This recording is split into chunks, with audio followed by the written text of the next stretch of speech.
ਇੱਕ ਯੋਗੀ ਦੀ ਆਤਮ ਕਥਾ। ਸ਼੍ਰੀ ਸ਼੍ਰੀ ਪਰਮਹੰਸ ਯੋਗਾਨੰਦ। ਚੈਪਟਰ 1। ਮੇਰੇ ਮਾਤਾ ਪਿਤਾ ਅਤੇ ਮੇਰਾ ਬਚਪਨ। ਯੋਗਾਨੰਦ ਜੀ ਲਿਖਦੇ ਹਨ, ਪਰਮ ਸੱਚ ਦੀ ਖੋਜ ਅਤੇ ਉਸ ਦੇ ਨਾਲ ਨਾਲ ਗੁਰੂ ਅਤੇ ਸ਼ਿਸ਼ ਦਾ ਸੰਬੰਧ ਲੰਬੇ ਸਮੇਂ ਤੋਂ ਭਾਰਤੀ ਸੱਭਿਅਤਾ ਦੀ ਵਿਸ਼ੇਸ਼ਤਾ ਰਹੀ ਹੈ। ਇਸ ਪਰਮ ਸੱਚ ਦੀ ਖੋਜ ਵਿੱਚ ਯੋਗਾਨੰਦ ਜੀ ਦੀ ਆਪਣੀ ਜੀਵਨ ਯਾਤਰਾ ਨੇ ਉਹਨਾਂ ਨੂੰ ਕਈ ਭਗਵਤ ਸਰੂਪ ਸਿੱਧ ਮਹਾਪੁਰਸ਼ਾਂ ਦੇ ਕੋਲ ਪਹੁੰਚਾਇਆ। ਇਹੋ ਜਿਹੇ ਸਿੱਧ ਪੁਰਸ਼ਾਂ ਨੇ ਹੀ ਸਮੇਂ-ਸਮੇਂ ਤੇ ਅਵਤਾਰ ਲੈ ਕੇ ਆਪਣੇ ਦੇਸ਼ ਨੂੰ ਪ੍ਰਾਚੀਨ ਮਿਸਰ ਅਤੇ ਬੇਬੀਲੋਨ ਵਾਂਗ ਨਸ਼ਟ ਹੋਣ ਤੋਂ ਬਚਾਇਆ। ਯੋਗਾਨੰਦ ਜੀ ਦੀ ਬਾਲ ਅਵਸਥਾ ਵਿੱਚ ਉਹਨਾਂ ਨੂੰ ਪਿਛਲੇ ਜਨਮ ਦੀਆਂ ਕਈ ਘਟਨਾਵਾਂ ਯਾਦ ਸਨ।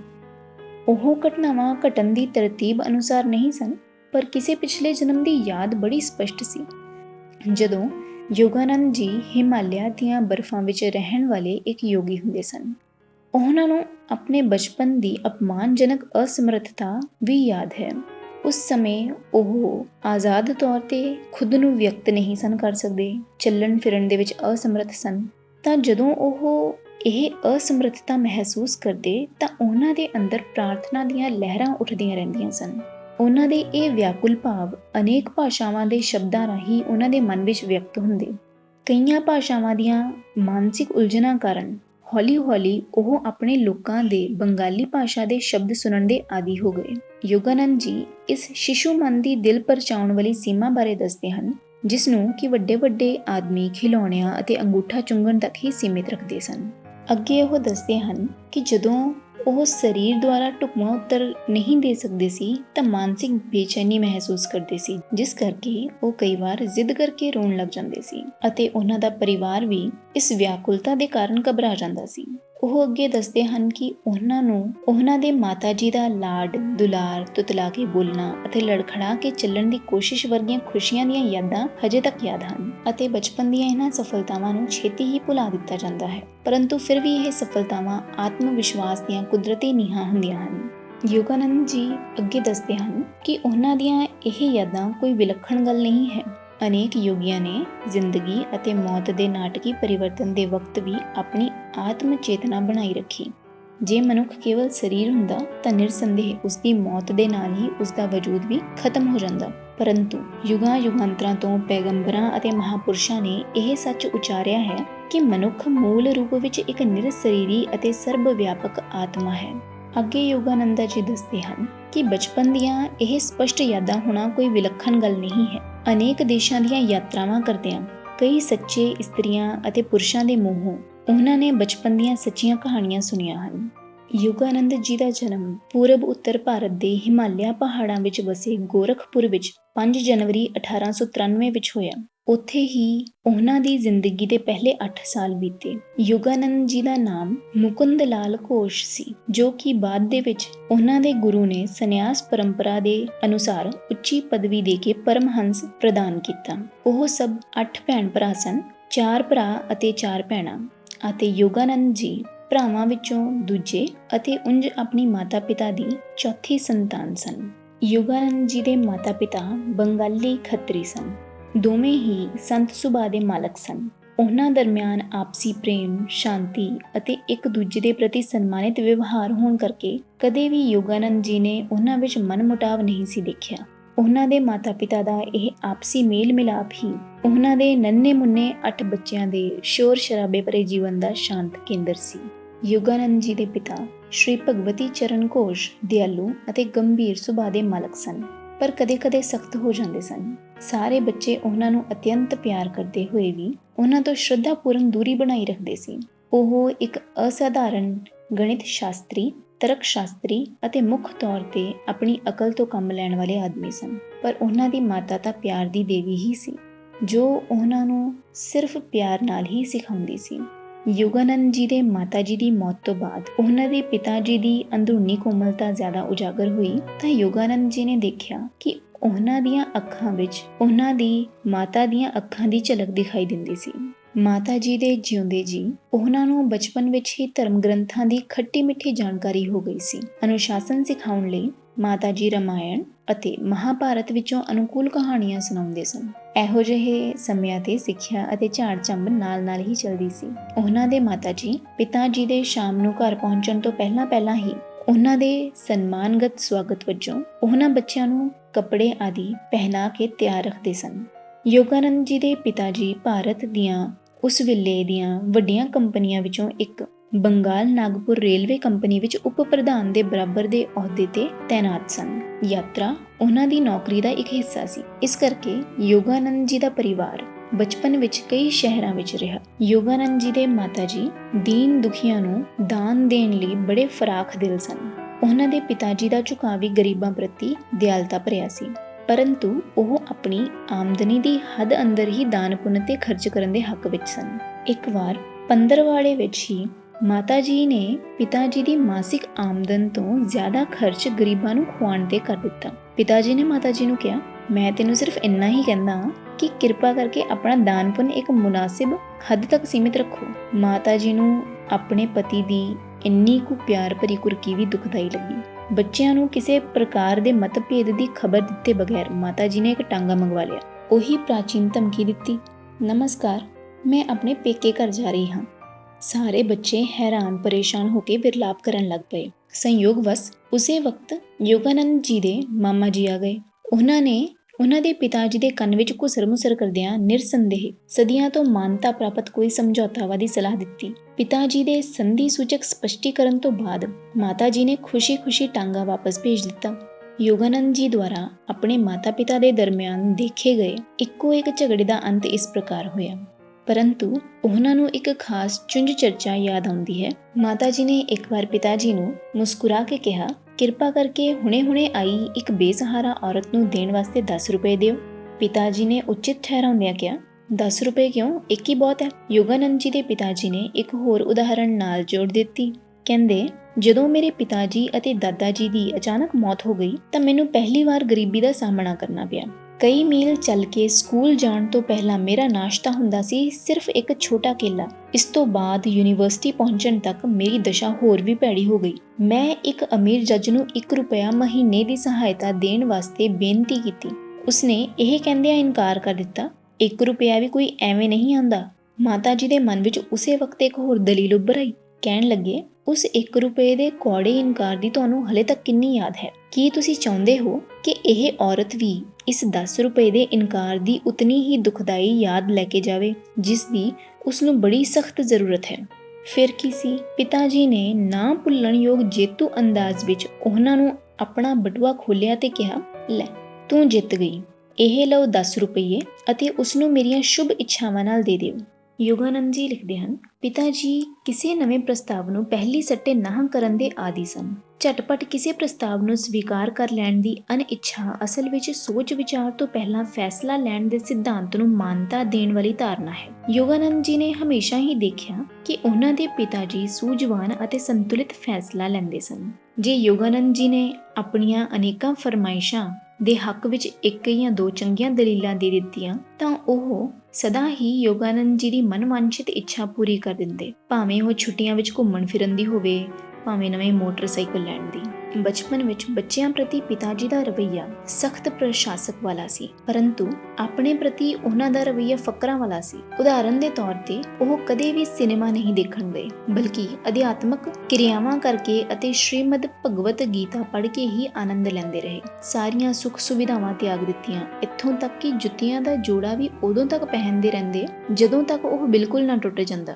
ਮੋਟਰ ਕਾਰਾਂ ਦਾ ਚੱਲਣ ਆਮ ਹੋ ਜਾਣ ਤੇ ਉਹਨਾਂ ਦੇ ਪੁੱਤਰਾਂ ਨੇ ਤਾਂ ਮੋਟਰ ਕਾਰਾਂ ਖਰੀਦ ਲਈਆਂ, ਪਰੰਤੂ ਉਹ ਹਰ ਰੋਜ਼ ਆਪਣੇ ਦਫ਼ਤਰ ਜਾਣ ਵਾਸਤੇ ਟਰਾਮ ਗੱਡੀ ਦੀ ਸਵਾਰੀ ਕਰਕੇ ਹੀ ਖੁਸ਼ ਰਹੇ। ਯੋਗਾਨੰਦ ਜੀ ਦੱਸਦੇ ਹਨ ਕਿ ਉਹਨਾਂ ਦੇ ਪਿਤਾ ਜੀ ਦੀ ਤਾਕਤ ਪ੍ਰਾਪਤੀ ਦੀ ਮਨਸ਼ਾ ਨਾਲ ਪੈਸਾ ਇਕੱਠਾ ਕਰਨ ਵਿੱਚ ਕੋਈ ਦਿਲਚਸਪੀ ਨਹੀਂ ਸੀ। ਇੱਕ ਵਾਰ ਉਹਨਾਂ ਦੇ ਪਿਤਾ ਜੀ ਨੇ ਕੋਲਕਾਤਾ ਅਰਬਨ ਬੈਂਕ ਦਾ ਗਠਨ ਤਾਂ ਕੀਤਾ, ਪਰੰਤੂ ਨਿੱਜੀ ਲਾਭ ਵਾਸਤੇ ਆਪਣੇ ਕੋਲ ਇੱਕ ਵੀ ਹਿੱਸਾ ਰੱਖਣ ਤੋਂ ਇਨਕਾਰ ਕਰ ਦਿੱਤਾ। ਉਹਨਾਂ ਦੀ ਇੱਛਾ ਤਾਂ ਆਪਣੇ ਫਾਲਤੂ ਵਕਤ ਵਿੱਚ ਇੱਕ ਨਾਗਰਿਕ ਦੇ ਤੌਰ ਤੇ ਫਰਜ਼ ਨਿਭਾਉਣ ਦੀ ਸੀ। ਜਦੋਂ ਉਹਨਾਂ ਦੇ ਪਿਤਾ ਜੀ ਰਿਟਾਇਰ ਹੋ ਗਏ ਤਾਂ ਬੰਗਾਲ ਨਾਗਪੁਰ ਰੇਲਵੇ ਦੀਆਂ ਬਹੀਆਂ ਖਾਤਿਆਂ ਦੀ ਪੜਤਾਲ ਕਰਨ ਖਾਤਰ ਇੰਗਲੈਂਡ ਤੋਂ ਇੱਕ ਮੁਨੀਮ ਆਇਆ।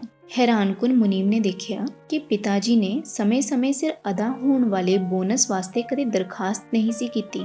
ਮੁਨੀਮ ਨੇ ਕੰਪਨੀ ਨੂੰ ਦੱਸਿਆ ਕਿ ਭਗਵਤੀ ਚਰਨ ਘੋਸ਼ ਨੇ ਇਕੱਲਿਆਂ ਹੀ 3 ਮੁਲਾਜ਼ਮਾਂ ਦੇ ਬਰਾਬਰ ਕੰਮ ਕੀਤਾ ਹੈ ਅਤੇ ਕੰਪਨੀ ਨੂੰ ਉਹਨਾਂ ਨੂੰ ਪਿਛਲੇ ਬਕਾਏ ਦੇ ਰੂਪ ਵਿੱਚ 1,25,000 ਰੁਪਇਆ ਦੇਣਾ ਬਣਦਾ ਹੈ।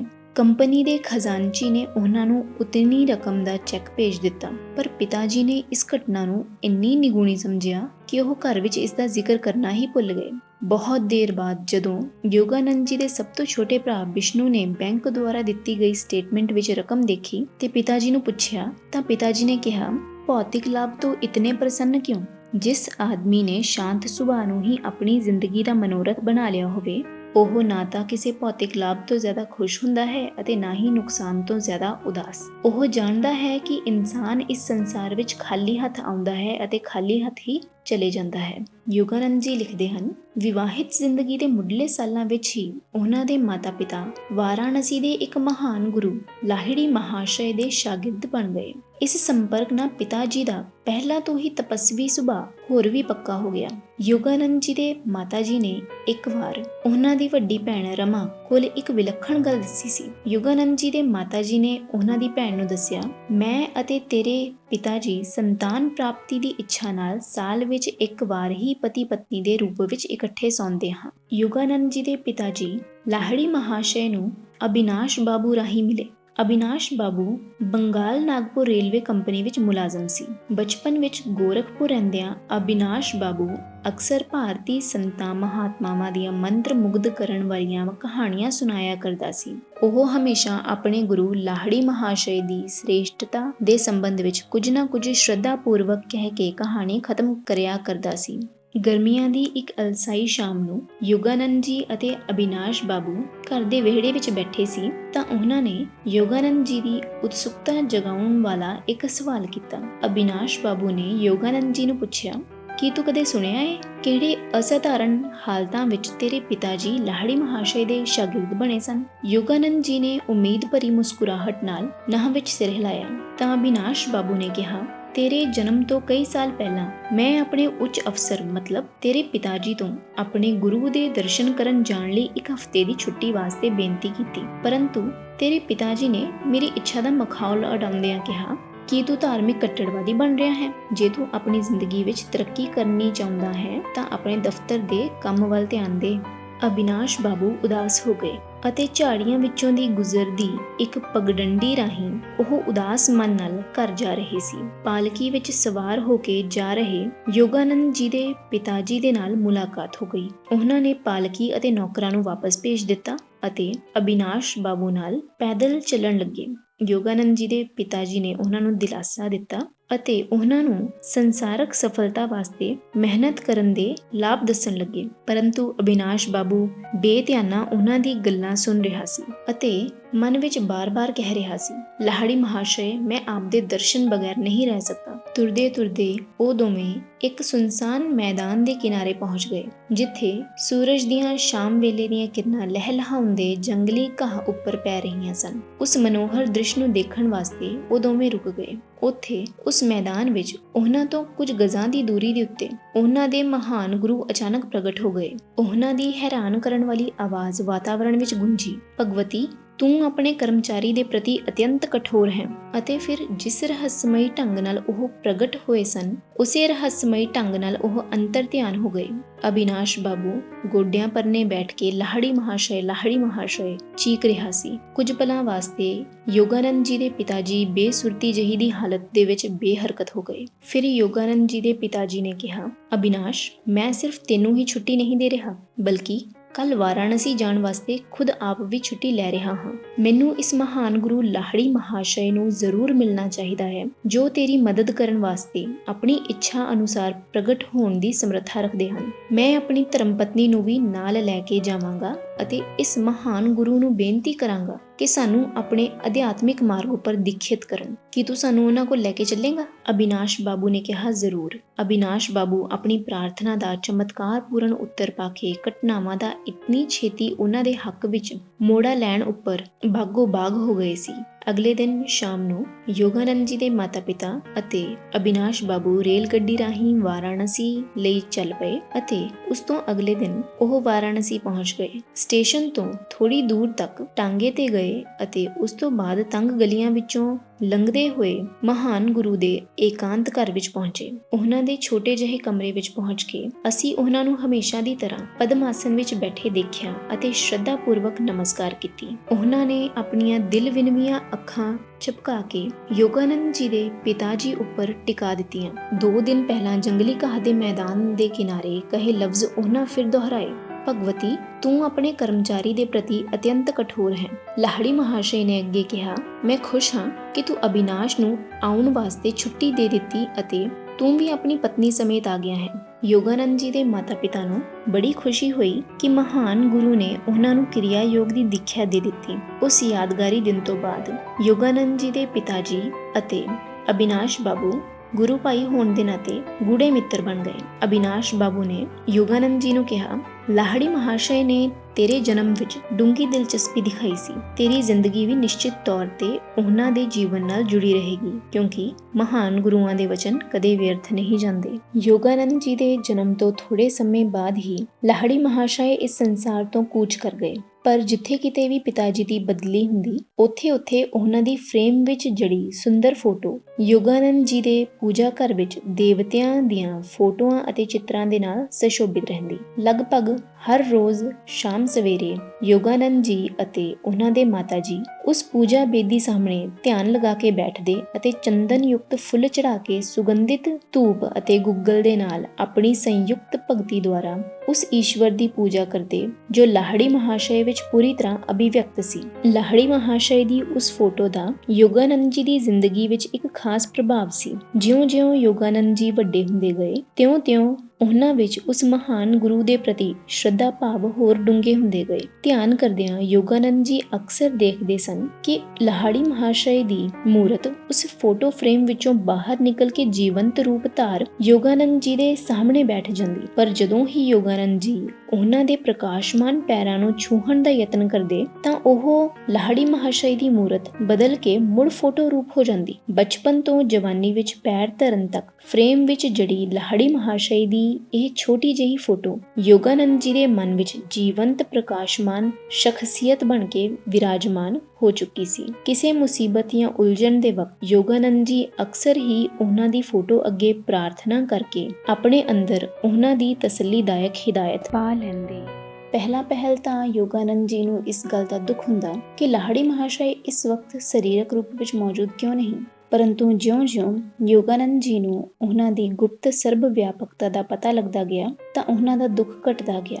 ਉਹ ਆਪਣੇ ਦਰਸ਼ਨਾਂ ਵਾਸਤੇ ਲਲਾਇਤ ਰਹਿਣ ਵਾਲੇ ਸ਼ਿਸ਼ਿਆਂ ਨੂੰ ਅਕਸਰ ਕਹਿੰਦੇ ਸਨ, ਜਦੋਂ ਮੈਂ ਤੁਹਾਡੀ ਅੰਤਰ ਦ੍ਰਿਸ਼ਟੀ ਵਿੱਚ ਹਮੇਸ਼ਾ ਮੌਜੂਦ ਹਾਂ ਤਾਂ ਮੇਰੇ ਹੱਡ ਮਾਸ ਦੇ ਸਰੀਰ ਨੂੰ ਵੇਖਣ ਵਾਸਤੇ ਕਿਉਂ ਦੌੜੇ ਆਉਂਦੇ ਹੋ। ਯੋਗਾਨੰਦ ਜੀ ਨੂੰ ਲਗਭਗ 8 ਸਾਲ ਦੀ ਉਮਰ ਵਿੱਚ ਲਾਹੜੀ ਮਹਾਸ਼ੈ ਦੀ ਉਸ ਫੋਟੋ ਨਾਲ ਬਿਮਾਰੀ ਤੋਂ ਚਮਤਕਾਰੀ ਢੰਗ ਨਾਲ ਆਰਾਮ ਹੋਇਆ ਸੀ।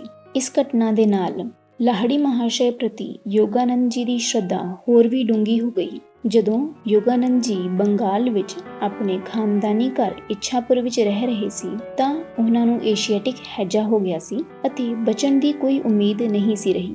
ਡਾਕਟਰਾਂ ਨੇ ਆਪਣੇ ਵੱਲੋਂ ਉਹਨਾਂ ਨੂੰ ਠੀਕ ਕਰਨ ਦੀ ਪੂਰੀ ਕੋਸ਼ਿਸ਼ ਕਰਨ ਤੋਂ ਬਾਅਦ ਜਵਾਬ ਦੇ ਦਿੱਤਾ ਸੀ। ਉਹਨਾਂ ਦੇ ਬਿਸਤਰੇ ਤੇ ਬੈਠੀ ਉਹਨਾਂ ਦੇ ਮਾਤਾ ਜੀ ਨੇ ਬੜੇ ਵਿਆਕੁਲ ਭਾਵ ਵਿੱਚ ਯੋਗਾਨੰਦ ਜੀ ਨੂੰ ਉਹਨਾਂ ਦੇ ਸਿਰ ਉੱਪਰ ਟੰਗੀ ਲਾਹੜੀ ਮਹਾਸ਼ੈ ਦੀ ਫੋਟੋ ਵੱਲ ਦੇਖਣ ਦਾ ਇਸ਼ਾਰਾ ਕਰਦਿਆਂ ਕਿਹਾ, ਉਹਨਾਂ ਨੂੰ ਮਨ ਹੀ ਮਨ ਪ੍ਰਣਾਮ ਕਰੋ। ਮਾਤਾ ਜੀ ਜਾਣਦੇ ਸਨ ਕਿ ਪ੍ਰਣਾਮ ਕਰਨ ਵਾਸਤੇ ਹੱਥ ਉੱਪਰ ਚੁੱਕਣ ਦੀ ਤਾਕਤ ਯੋਗਾਨੰਦ ਜੀ ਵਿੱਚ ਨਹੀਂ ਸੀ ਤਾਂ ਉਹਨਾਂ ਕਿਹਾ, ਜੇ ਤੂੰ ਸੱਚੇ ਮਨ ਅਤੇ ਸ਼ਰਧਾ ਭਗਤੀ ਨਾਲ ਆਂਤਰਿਕ ਤੌਰ ਤੇ ਉਹਨਾਂ ਨੂੰ ਪ੍ਰਣਾਮ ਕਰੇਗਾ ਤਾਂ ਤੇਰੀ ਜ਼ਿੰਦਗੀ ਬਚ ਜਾਵੇਗੀ। ਜਦੋਂ ਯੋਗਾਨੰਦ ਜੀ ਨੇ ਲਾਹੜੀ ਮਹਾਸ਼ੈ ਦੀ ਫੋਟੋ ਵੱਲ ਦੇਖਿਆ ਤਾਂ ਉਹਨਾਂ ਨੂੰ ਉੱਥੇ ਅੱਖਾਂ ਚੁੰਦੇ ਆਉਣ ਵਾਲੀ ਤੇਜ਼ ਰੌਸ਼ਨੀ ਦਿਖਾਈ ਦਿੱਤੀ, ਜਿਸ ਨੇ ਉਹਨਾਂ ਦੇ ਸਰੀਰ ਅਤੇ ਪੂਰੇ ਕਮਰੇ ਨੂੰ ਆਪਣੀ ਲਪੇਟ ਵਿੱਚ ਲੈ ਲਿਆ। ਯੋਗਾਨੰਦ ਜੀ ਦਾ ਜੀ ਕੱਚਾ ਹੋਣਾ ਬੰਦ ਹੋ ਗਿਆ ਅਤੇ ਹੈਜੇ ਦੀ ਨਾਮੁਰਾਦ ਬਿਮਾਰੀ ਦੇ ਸਾਰੇ ਲੱਛਣ ਖਤਮ ਹੋ ਗਏ ਅਤੇ ਉਹ ਭਲੇ ਚੰਗੇ ਹੋ ਗਏ। ਉਸੇ ਵਕਤ ਉਹਨਾਂ ਵਿੱਚ ਇੰਨੀ ਤਾਕਤ ਆ ਗਈ ਕਿ ਉਹਨਾਂ ਨੇ ਆਪਣੇ ਗੁਰੂ ਵਿੱਚ ਇੰਨੀ ਸ਼ਰਧਾ ਰੱਖਣ ਵਾਲੀ ਆਪਣੀ ਮਾਤਾ ਦੇ ਝੁੱਕ ਕੇ ਪੈਰਾਂ ਨੂੰ ਹੱਥ ਲਾਇਆ। ਮਾਤਾ ਜੀ ਉਸ ਛੋਟੀ ਜਿਹੀ ਫੋਟੋ ਦੇ ਉੱਪਰ ਵਾਰ-ਵਾਰ ਆਪਣਾ ਮੱਥਾ ਟੇਕ ਰਹੇ ਸਨ ਅਤੇ ਕਹਿ ਰਹੇ ਸਨ, ਹੇ ਸਰਵ ਵਿਆਪੀ ਗੁਰੂ, ਮੈਂ ਆਪ ਜੀ ਦੀ ਧੰਨਵਾਦੀ ਹਾਂ। ਆਪ ਜੀ ਦੀ ਰੋਸ਼ਨੀ ਨੇ ਮੇਰੇ ਪੁੱਤਰ ਨੂੰ ਨਿਰੋਗ ਕਰ ਦਿੱਤਾ। ਯੋਗਾਨੰਦ ਜੀ ਸਮਝ ਗਏ ਸਨ ਕਿ ਉਸ ਅੱਖਾਂ 'ਚੋਂ ਆਉਣ ਵਾਲੀ ਰੋਸ਼ਨੀ ਦੇ ਦਰਸ਼ਨ ਉਹਨਾਂ ਦੇ ਮਾਤਾ ਜੀ ਨੇ ਵੀ ਕੀਤੇ ਸਨ, ਜਿਸ ਦੀ ਕਿਰਪਾ ਨਾਲ ਉਹ ਉਸ ਪ੍ਰਾਣ ਘਾਤਕ ਬਿਮਾਰੀ ਤੋਂ ਨਿਰੋਗ ਹੋ ਗਏ ਸਨ। ਯੋਗਾਨੰਦ ਜੀ ਕੋਲ ਜੋ ਕੀਮਤੀ ਚੀਜ਼ਾਂ ਹਨ, ਉਹਨਾਂ ਵਿੱਚੋਂ ਇੱਕ ਉਹ ਫੋਟੋ ਵੀ ਹੈ ਜਿਹੜੀ ਲਾਹੜੀ ਮਹਾਸ਼य ਨੇ ਖੁਦ ਆਪਣੇ ਹੱਥਾਂ ਨਾਲ ਯੋਗਾਨੰਦ ਜੀ ਦੇ ਪਿਤਾ ਜੀ ਨੂੰ ਦਿੱਤੀ ਸੀ, ਜੋ ਕਿ ਬਹੁਤ ਹੀ ਪਵਿੱਤਰ ਤਰੰਗਾਂ ਨਾਲ ਭਰਪੂਰ ਹੈ। ਇਸ ਫੋਟੋ ਦੀ ਉਤਪਤੀ ਦੇ ਪਿੱਛੇ ਵੀ ਇੱਕ ਚਮਤਕਾਰੀ ਕਹਾਣੀ ਹੈ, ਜਿਹੜੀ ਕਿ ਯੋਗਾਨੰਦ ਜੀ ਨੇ ਆਪਣੇ ਪਿਤਾ ਜੀ ਦੇ ਗੁਰੂ ਭਾਈ ਕਾਲੀ ਕੁਮਾਰ ਰਾਏ ਤੋਂ ਸੁਣੀ ਸੀ। ਯੋਗਾਨੰਦ ਜੀ ਲਿਖਦੇ ਹਨ ਕਿ ਇਸ ਤਰ੍ਹਾਂ ਪ੍ਰਤੀਤ ਹੁੰਦਾ ਹੈ ਕਿ ਲਾਹੜੀ ਮਹਾਸ਼य ਆਪਣੀ ਫੋਟੋ ਖਿਚਵਾਉਣਾ ਪਸੰਦ ਨਹੀਂ ਸਨ ਕਰਦੇ। ਇੱਕ ਵਾਰ ਉਹਨਾਂ ਦੇ ਵਿਰੋਧ ਦੇ ਬਾਵਜੂਦ ਉਹਨਾਂ ਦੀ ਅਤੇ ਉਹਨਾਂ ਦੇ ਕਈ ਸ਼ਾਗਿਰਦਾਂ ਦੀ, ਜਿਸ ਵਿੱਚ ਕਾਲੀ ਕੁਮਾਰ ਰਾਏ ਵੀ ਸਨ, ਇੱਕ ਗਰੁੱਪ ਫੋਟੋ ਖਿੱਚੀ ਗਈ। ਫੋਟੋਗ੍ਰਾਫਰ ਦੀ ਉਸ ਸਮੇਂ ਹੈਰਾਨੀ ਦੀ ਹੱਦ ਨਾ ਰਹੀ ਜਦੋਂ ਉਸਨੇ ਦੇਖਿਆ ਉਸ ਫੋਟੋ ਵਿੱਚ ਸਾਰੇ ਸ਼ਾਗਿਰਦਾਂ ਦੀਆਂ ਫੋਟੋਆਂ ਤਾਂ ਸਪਸ਼ਟ ਦਿਖਾਈ ਦੇ ਰਹੀਆਂ ਹਨ, ਪਰੰਤੂ ਜਿੱਥੇ ਲਾਹੜੀ ਮਹਾਸ਼य ਦੀ ਫੋਟੋ ਹੋਣੀ ਚਾਹੀਦੀ ਸੀ, ਉੱਥੇ ਕੋਈ ਫੋਟੋ ਨਹੀਂ ਸੀ। ਉਹ ਥਾਂ ਬਿਲਕੁਲ ਖਾਲੀ ਸੀ। ਇਸ ਹੈਰਾਨੀਜਨਕ ਘਟਨਾ ਦੀ ਖੂਬ ਚਰਚਾ ਹੋਈ। ਇੱਕ ਸ਼ਾਗਿਰਦ ਗੰਗਾਧਰ ਬਾਬੂ, ਜੋ ਮਾਹਿਰ ਫੋਟੋਗ੍ਰਾਫਰ ਵੀ ਸੀ, ਉਹਨਾਂ ਨੇ ਸ਼ੇਖੀ ਮਾਰੀ ਕਿ ਲਾਹੜੀ ਮਹਾਸ਼य ਜੋ ਮਰਜ਼ੀ ਕਹਿਣ, ਉਹ ਉਹਨਾਂ ਦੀ ਫੋਟੋ ਖਿੱਚ ਕੇ ਹੀ ਦਮ ਲਵੇਗਾ। ਅਗਲੇ ਦਿਨ ਸਵੇਰੇ ਜਦੋਂ ਲਾਹੜੀ ਮਹਾਸ਼य ਜੀ ਲੱਕੜੀ ਦੀ ਚੌਂਕੀ ਉੱਪਰ ਪਦਮ ਆਸਣ ਵਿੱਚ ਬੈਠੇ ਸਨ ਅਤੇ ਉਹਨਾਂ ਦੇ ਪਿੱਛੇ ਕਾਲਾ ਪਰਦਾ ਲਟਕ ਰਿਹਾ ਸੀ, ਤਾਂ ਗੰਗਾਧਰ ਬਾਬੂ ਆਪਣੇ ਸਾਜੋ ਸਮਾਨ ਨਾਲ ਲੈਸ ਹੋ ਕੇ ਪਹੁੰਚ ਗਏ। ਉਹਨਾਂ ਨੇ ਸਾਵਧਾਨੀ ਵਰਤਦਿਆਂ ਹੋਇਆਂ ਲਾਲਚ ਵਿੱਚ ਪੂਰੀਆਂ 12 ਫੋਟੋਆਂ ਖਿੱਚੀਆਂ, ਪਰੰਤੂ ਉਸਨੇ ਦੇਖਿਆ ਕਿ ਹਰ ਪਲੇਟ ਉੱਪਰ ਲੱਕੜੀ ਦੀ ਚੌਂਕੀ ਅਤੇ ਪਰਦੇ ਦੀ ਫੋਟੋ ਤਾਂ ਸੀ, ਪਰ ਲਾਹੜੀ ਮਹਾਸ਼य ਦੀ ਫੋਟੋ ਫਿਰ ਵੀ ਨਹੀਂ ਸੀ। ਗੰਗਾਧਰ ਬਾਬੂ ਦਾ ਅਭਿਮਾਨ ਚੂਰ-ਚੂਰ ਹੋ ਗਿਆ ਅਤੇ ਉਹ ਹੰਝੂ ਬਹਾਉਂਦਾ ਲਾਹੜੀ ਮਹਾਸ਼य ਕੋਲ ਪਹੁੰਚਿਆ। ਕਈ ਘੰਟਿਆਂ ਦੀ ਚੁੱਪ ਤੋਂ ਬਾਅਦ ਲਾਹੜੀ ਮਹਾਸ਼य ਨੇ ਇਹਨਾਂ ਭਾਵਪੂਰਨ ਸ਼ਬਦਾਂ ਵਿੱਚ ਮੌਨ ਤੋੜਿਆ, ਮੈਂ ਆਤਮਾ ਹਾਂ, ਕੀ ਤੇਰਾ ਕੈਮਰਾ ਸਰਬ ਵਿਆਪਕ ਅਗੋਚਰ ਦੀ ਫੋਟੋ ਖਿੱਚ ਸਕਦਾ ਹੈ? ਗੰਗਾਧਰ ਬਾਬੂ ਨੇ ਕਿਹਾ, ਮੈਂ ਦੇਖ ਲਿਆ ਹੈ ਕਿ ਮੇਰਾ ਕੈਮਰਾ ਆਪ ਵਿੱਚ ਮੌਜੂਦ ਸਰਬ ਵਿਆਪਕ ਅਗੋਚਰ ਦੀ ਫੋਟੋ ਨਹੀਂ ਖਿੱਚ ਸਕਦਾ, ਪਰੰਤੂ ਗੁਰੂਦੇਵ, ਆਪ ਦੇ ਸਨੇਹਮਈ ਸਰੀਰ ਮੰਦਰ ਦੀ ਇੱਕ ਫੋਟੋ ਪ੍ਰਾਪਤ ਕਰਨ ਦੀ ਮੇਰੀ ਬਹੁਤ ਇੱਛਾ ਹੈ। ਮੇਰੀ ਸੋਚ ਸੰਕੀਰਣ ਰਹੀ ਹੈ। ਮੈਂ ਅਜੇ ਤੱਕ ਇਹ ਨਹੀਂ ਸੀ ਸਮਝ ਸਕਿਆ ਕਿ ਬ੍ਰਹਮ ਪੂਰਨ ਰੂਪ ਆਪ ਵਿੱਚ ਬਿਰਾਜਮਾਨ ਹੈ। ਲਾਹੜੀ ਮਹਾਸ਼य ਨੇ ਕਿਹਾ, ਫਿਰ ਕੱਲ ਸਵੇਰੇ ਆਓ, ਮੈਂ ਤੇਰੇ ਕੈਮਰੇ ਸਾਹਮਣੇ ਬੈਠ ਕੇ ਫੋਟੋ ਖਿਚਵਾ ਲਵਾਂਗਾ। ਫੋਟੋਗ੍ਰਾਫਰ ਨੇ ਫਿਰ ਆਪਣਾ ਕੈਮਰਾ ਫੋਕਸ ਕੀਤਾ। ਇਸ ਵਾਰ ਰਹੱਸਮਈ ਅਗੋਚਰਤਾ ਤੋਂ ਰਹਿਤ ਉਸ ਪਵਿੱਤਰ ਆਤਮਾ ਦੇ ਸਰੀਰ ਦੀ ਫੋਟੋ ਉਸ ਦੇ ਕੈਮਰੇ ਦੀ ਪਲੇਟ ਉੱਪਰ ਸਪਸ਼ਟ ਰੂਪ ਵਿੱਚ ਉੱਕਰ ਆਈ ਸੀ। ਲਾਹੜੀ ਮਹਾਸ਼य ਨੇ ਇਸ ਤੋਂ ਬਾਅਦ ਕਦੇ ਕੋਈ ਆਪਣੀ ਫੋਟੋ ਨਹੀਂ ਖਿਚਵਾਈ। ਘੱਟੋ ਘੱਟ ਯੋਗਾਨੰਦ ਜੀ ਨੇ ਕਦੇ ਕੋਈ ਹੋਰ ਫੋਟੋ ਨਹੀਂ ਦੇਖੀ। ਉਹੀ ਫੋਟੋ ਇਸ ਪੁਸਤਕ ਵਿੱਚ ਛਪੀ ਹੈ। ਸਾਂਚੇ ਵਿੱਚ ਢਲੇ ਲਾਹੜੀ ਮਹਾਸ਼य ਦੇ ਚਿਹਰੇ ਤੋਂ ਕੁਝ ਪਤਾ ਨਹੀਂ ਲੱਗਦਾ ਕਿ ਉਹ ਕਿਸ ਕੁਲ ਖਾਨਦਾਨ ਵਿੱਚੋਂ ਹਨ। ਉਹਨਾਂ ਦੀ ਰਹੱਸਮਈ ਮੁਸਕਰਾਹਟ ਵਿੱਚ ਪਰਮਾਤਮਾ ਦੇ ਮਿਲਣ ਦੇ ਆਨੰਦ ਦੀ ਕੁਝ ਝਲਕ ਦਿਖਾਈ ਦਿੰਦੀ ਹੈ। ਉਹਨਾਂ ਦੀਆਂ ਅਧ-ਖੁੱਲੀਆਂ ਅੱਖਾਂ ਬਾਹਰੀ ਸੰਸਾਰ ਦੇ ਪ੍ਰਤੀ ਨਾ ਮਾਤਰ ਰੁਚੀ ਦਾ ਸੰਕੇਤ ਕਰਦੀਆਂ ਹਨ। ਅੱਧੀਆਂ ਬੰਦ ਅੱਖਾਂ ਇਹ ਸੰਕੇਤ ਵੀ ਕਰਦੀਆਂ ਹਨ ਕਿ ਉਹ ਅੰਦਰੂਨੀ ਤੌਰ ਤੇ ਆਤਮਿਕ ਆਨੰਦ ਵਿੱਚ ਗਲੂੰਦ ਹਨ। ਇਸ ਭੌਤਿਕ ਸੰਸਾਰ ਦੇ ਨਿਮਾਣੇ ਪ੍ਰਲੋਭਨਾਂ ਤੋਂ ਨਿਰਲੇਪ ਉਹ ਆਪਣੇ ਕੋਲ ਆਉਣ ਵਾਲੇ ਸ਼ਰਧਾਲੂਆਂ ਦੀਆਂ ਅਧਿਆਤਮਿਕ ਸਮੱਸਿਆਵਾਂ ਪ੍ਰਤੀ ਹਮੇਸ਼ਾ ਉਦਾਰ ਰਵੱਈਆ ਅਪਣਾਉਂਦੇ ਸਨ। ਲਾਹੜੀ ਮਹਾਸ਼य ਦੀ ਫੋਟੋ ਦੀ ਮਹਿਮਾ ਨਾਲ ਯੋਗਾਨੰਦ ਜੀ ਦੇ ਨਿਰੋਗ ਹੋ ਜਾਣ ਤੋਂ ਕੁਝ ਦਿਨ ਬਾਅਦ ਹੀ ਉਹਨਾਂ ਨੂੰ ਇੱਕ ਡੂੰਘਾ ਅਧਿਆਤਮਿਕ ਅਨੁਭਵ ਹੋਇਆ। ਇੱਕ ਦਿਨ ਸਵੇਰੇ ਉਹ ਆਪਣੇ ਬਿਸਤਰੇ ਤੇ ਬੈਠੇ ਇੱਕ ਖਿਆਲ ਉਡਾਰੀ ਵਿੱਚ ਮਗਨ ਹੋ ਗਏ। ਬੰਦ ਅੱਖਾਂ ਦੇ ਹਨੇਰੇ ਪਿੱਛੇ ਕੀ ਹੈ? ਇਹ ਖੋਜ ਭਰਪੂਰ ਵਿਚਾਰ ਬੜੀ ਤੇਜ਼ੀ ਨਾਲ ਉਹਨਾਂ ਦੇ ਮਨ ਵਿੱਚ ਆਇਆ। ਉਸੇ ਵਕਤ ਉਹਨਾਂ ਦੀ ਅੰਤਰ ਦ੍ਰਿਸ਼ਟੀ ਵਿੱਚ ਇੱਕ ਅਸੀਮ ਰੌਸ਼ਨੀ ਦਾ ਲਿਸ਼ਕਾਰਾ ਪ੍ਰਗਟ ਹੋਇਆ। ਉਹਨਾਂ ਦੇ ਮਸਤਕ ਦੇ ਪਰਦੇ ਉੱਪਰ ਪਹਾੜਾਂ ਦੀਆਂ ਗੁਫਾਵਾਂ ਵਿੱਚ ਸਮਾਧੀ ਲਾਈ ਬੈਠੇ ਸੰਤ ਮਹਾਤਮਾਵਾਂ ਦੀਆਂ ਸ਼ਕਲਾਂ ਸਿਨੇਮੇ ਦੇ ਛੋਟੇ ਚਿੱਤਰਾਂ ਦੀ ਤਰ੍ਹਾਂ ਦਿਸਣ ਲੱਗੀਆਂ। ਯੋਗਾਨੰਦ ਜੀ ਉੱਚੀ ਆਵਾਜ਼ ਵਿੱਚ ਬੋਲੇ, ਆਪ ਲੋਕ ਕੌਣ ਹੋ? ਉਸ ਦੈਵੀ ਉੱਤਰ ਦੇ ਆਨੰਦ ਦਾ ਵਰਣਨ ਕਰਨਾ ਬੜਾ ਔਖਾ ਹੈ। ਉਹਨਾਂ ਨੇ ਕਿਹਾ, ਅਸੀਂ ਹਿਮਾਲਿਆ ਪਹਾੜਾਂ ਦੇ ਯੋਗੀ ਹਾਂ। ਯੋਗਾਨੰਦ ਜੀ ਦਾ ਮਨ ਰੋਮਾਂਚ ਨਾਲ ਭਰ ਗਿਆ ਅਤੇ ਯੋਗਾਨੰਦ ਜੀ ਨੇ ਕਿਹਾ, ਮੈਂ ਵੀ ਹਿਮਾਲਿਆ ਪਹਾੜਾਂ ਵਿੱਚ ਆ ਕੇ ਆਪ ਵਾਂਗ ਯੋਗੀ ਬਣਨਾ ਚਾਹੁੰਦਾ ਹਾਂ। ਫਿਰ ਦ੍ਰਿਸ਼ ਅਲੋਪ ਹੋ ਗਿਆ, ਪਰੰਤੂ ਚਾਂਦੀ ਰੰਗੀਆਂ ਜਗਮਗਾਉਂਦੀਆਂ ਕਿਰਨਾਂ ਦੇ ਚੱਕਰ ਨਾ ਖਤਮ ਹੋਣ ਵਾਲੀ ਅਨੰਤਤਾ ਵਿੱਚ ਫੈਲਦੇ ਰਹੇ। ਫਿਰ ਯੋਗਾਨੰਦ ਜੀ ਨੇ ਪੁੱਛਿਆ, ਇਹ ਅਦਭੁਤ ਤੇਜ ਕੀ ਹੈ? ਇੱਕ ਆਵਾਜ਼ ਆਈ, ਮੈਂ ਈਸ਼ਵਰ ਹਾਂ, ਮੈਂ ਪ੍ਰਕਾਸ਼ ਹਾਂ। ਇਹ ਆਵਾਜ਼ ਬੱਦਲਾਂ ਦੀ ਮਿੰਨੀ ਗੜਗੜਾਹਟ ਵਰਗੀ ਸੀ। ਯੋਗਾਨੰਦ ਜੀ ਨੇ ਕਿਹਾ, ਮੈਂ ਆਪ ਨਾਲ ਏਕਾਕਾਰ ਹੋਣਾ ਚਾਹੁੰਦਾ ਹਾਂ।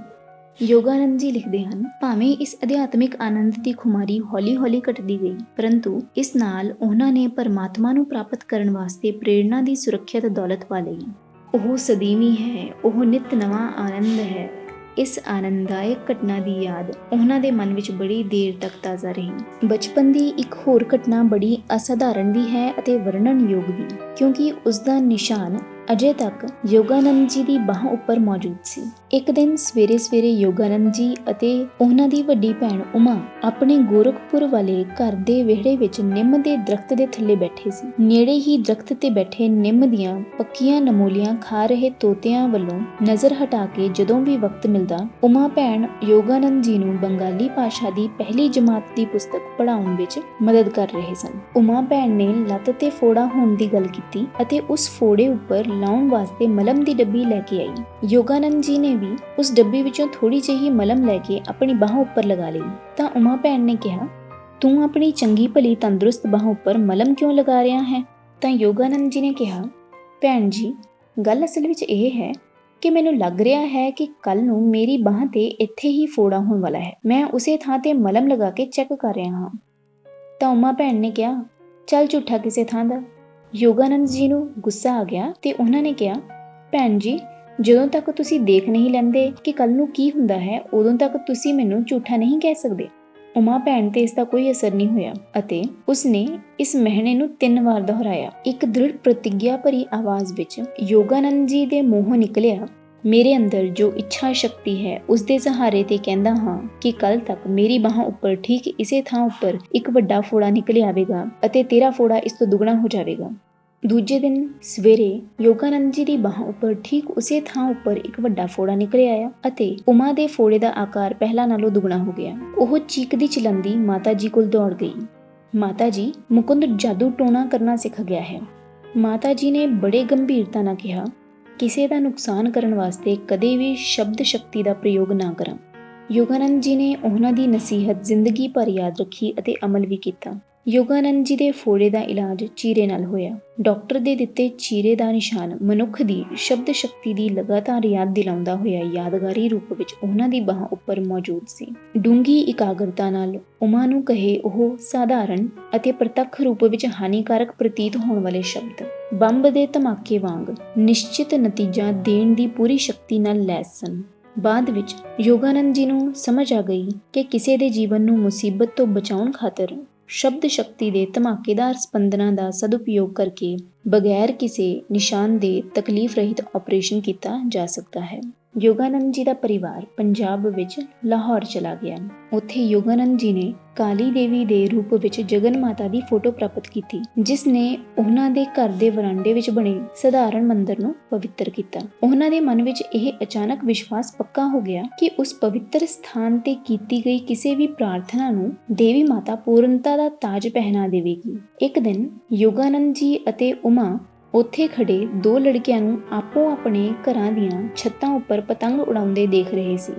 ਇਹਨਾਂ ਦੋਵੇਂ ਘਰਾਂ ਅਤੇ ਯੋਗਾਨੰਦ ਜੀ ਦੇ ਘਰ ਦੇ ਵਿਚਕਾਰ ਇੱਕ ਬਹੁਤ ਤੰਗ ਗਲੀ ਸੀ। ਉਮਾ ਨੇ ਖੇਡ ਵਿੱਚ ਯੋਗਾਨੰਦ ਜੀ ਨੂੰ ਧੱਕਾ ਦਿੰਦਿਆਂ ਕਿਹਾ, ਤੂੰ ਇਹਨਾਂ ਚੁੱਪ ਕਿਉਂ ਹੈ?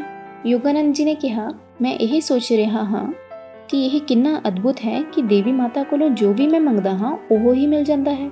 ਉਮਾ ਭੈਣ ਨੇ ਮਖੌਲ ਕਰਦਿਆਂ ਹੱਸਦਿਆਂ ਕਿਹਾ, ਮੈਂ ਇਹ ਸਮਝਦੀ ਹਾਂ ਕਿ ਦੇਵੀ ਮਾਤਾ ਤੈਨੂੰ ਇਹ ਦੋਵੇਂ ਪਤੰਗ ਦੇ ਦੇਵੇਗੀ।